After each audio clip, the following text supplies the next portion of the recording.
Hello viewers, welcome to our channel learn with Mo. আজকের ভিডিওতে আমরা আলোচনা করতে চলেছি ডাব্লিউবিএসএসসি এসএলএসটি বা ডাব্লিউবি টেট যারা ইন্টারভিউর জন্য প্রিপারেশন নিচ্ছেন তাদের জন্য কিছু টিপস। তো আমরা প্রথমেই যে বিষয়টা নিয়ে আলোচনা করব কার্টেসি বা ম্যানার্স, মানে আমরা যেটাকে বলি সৌজন্যতাবোধ বা আচরণ। এ বিষয়ে আমরা প্রথমেই পোশাক বিষয়টা নিয়ে আলোচনা করব যে আমাদের ইন্টারভিউর ক্ষেত্রে পোশাক বা ড্রেস কোড যা আমরা করব সেক্ষেত্রে কিরকম জিনিস আমরা করতে পারি, কি কি করতে পারি না। আমরা প্রথমেই মনে রাখবো যে এই পরীক্ষাটা যেটা আমরা নিতে যাচ্ছি ইন্টারভিউ, এটা হচ্ছে একটা এমন একটা এক্সাম যেটা পার্সোনালিটি টেস্টের ক্ষেত্রে আমাদের পোশাক বা ড্রেস কোড অনেকটাই আমাদের ব্যক্তিত্বের পরিচায়ক হয়ে ওঠে বা রুচির পরিচায়ক হয়ে ওঠে। সেক্ষেত্রে মেয়েদের জন্য সাদামাটা শাড়ি বা সালোয়ার কামিজটাই প্রেফার করা উচিত, আমি তাই সেটাই প্রেফার করছি। এবং ছেলেদের ক্ষেত্রে শার্ট, ট্রাউজার, জুতো বা চটি। আমরা যদি বলতে চাই তাহলে মোটামুটি পরিষ্কার পরিচ্ছন্ন, সিম্পল এবং একটা ফর্মাল পোশাক আমরা ক্যারি করব। এবং কোনোভাবেই যেগুলো করতে পারি না সেগুলো হচ্ছে এই বিষয়টা, যেমন ব্লেজার, স্পোর্টস শু বা জ্যাকেট, টি শার্ট, জিন্স, এই বিষয়গুলো আমরা চেষ্টা করব পরিহার করার, এগুলো যাতে ব্যবহার না করা যায়। কারণ আমরা এই পরীক্ষাটা দিতে যাচ্ছি শিক্ষক নিয়োগের একটা পরীক্ষা বা টিচার প্রফেশনে যাওয়ার মতো একটা পরীক্ষা। সেক্ষেত্রে আমাদের এগুলোই করা উচিত। কোনোভাবেই ছেলেদের জামার হাতা গোটানো বা মেয়েদের ক্ষেত্রেও কোনো রকম হাতা গোটানো যাতে না থাকে। এবং মেয়েদের জন্য যদি কেউ শাড়ি ক্যারি করে সেক্ষেত্রে তারা শাড়িটা অবশ্যই শাড়ির সাথে যে ব্লাউজটা পরবে সেটা হাতা কাটা হবে না, থ্রি কোয়ার্টার হাতা বা গ্লাস হাতা বা ফুল হাতা পরবে। এবং সালোয়ারের হাতাও যেন গ্লাস বা থ্রি কোয়ার্টার বা ফুল হাতা হয়, শর্ট হাতা যাতে না হয়।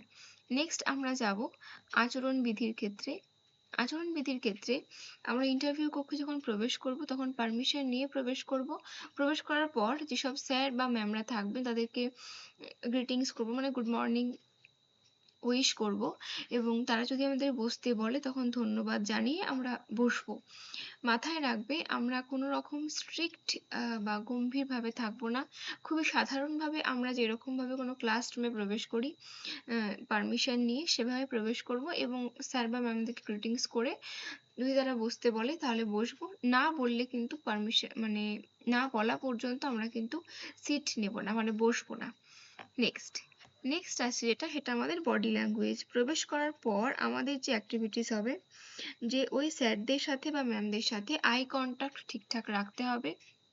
এবং যা কিছু আমরা উত্তর দেব কনফিডেন্টলি উত্তর দেব, সোজা হয়ে চেয়ারে বসবো, কোনো রকম অস্থিরতা এড়িয়ে যেতে হবে। যেমন আমরা অনেকেই টেনশনের সময় যেটা করে থাকি, খুব দ্রুত কথা বলে ফেলি বা পা নাড়াতে থাকি, একটা পা নাড়াতে থাকি বা একটা হাত কসলাতে থাকি, এই বিষয়গুলো আমাদেরকে এড়িয়ে যেতে হবে।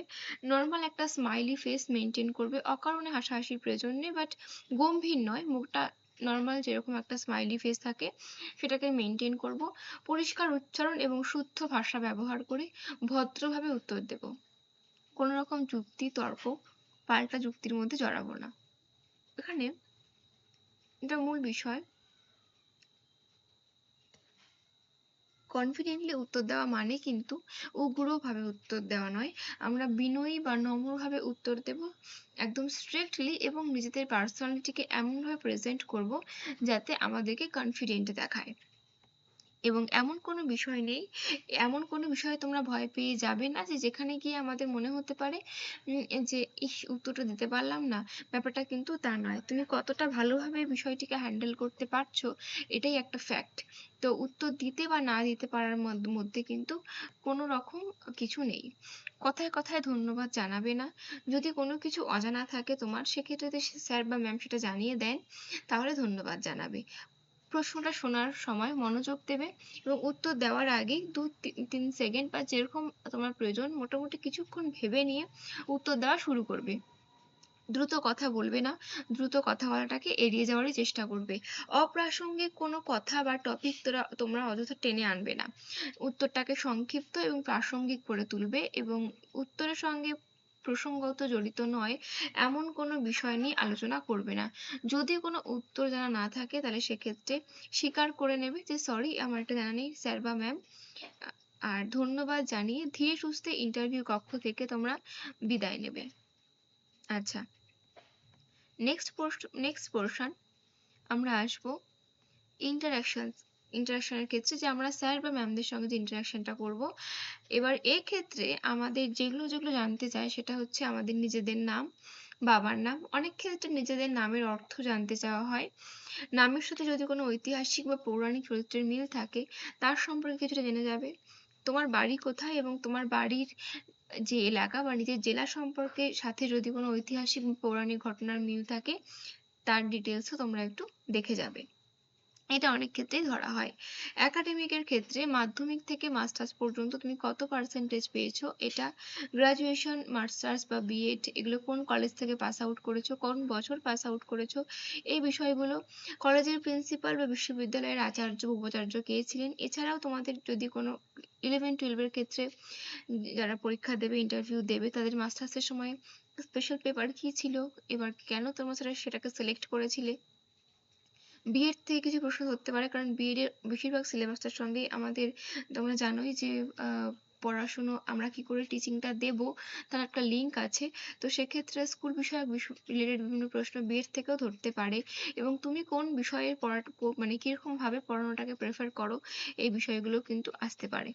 নেক্সট আমরা আসবো সাবজেক্ট। তোমার সাবজেক্ট, আমি যেহেতু ইতিহাসের বিষয়ের ওপর বলছি সেই কারণে বললাম, আমি আমার সাবজেক্টটা নিয়ে সম্পূর্ণ ধারণা নিয়ে যাওয়ার চেষ্টা করব। তার মধ্যে একদম ভারত ইতিহাসের বেসিক এবং ফান্ডামেন্টাল কনসেপ্ট যেন ক্লিয়ার থাকে।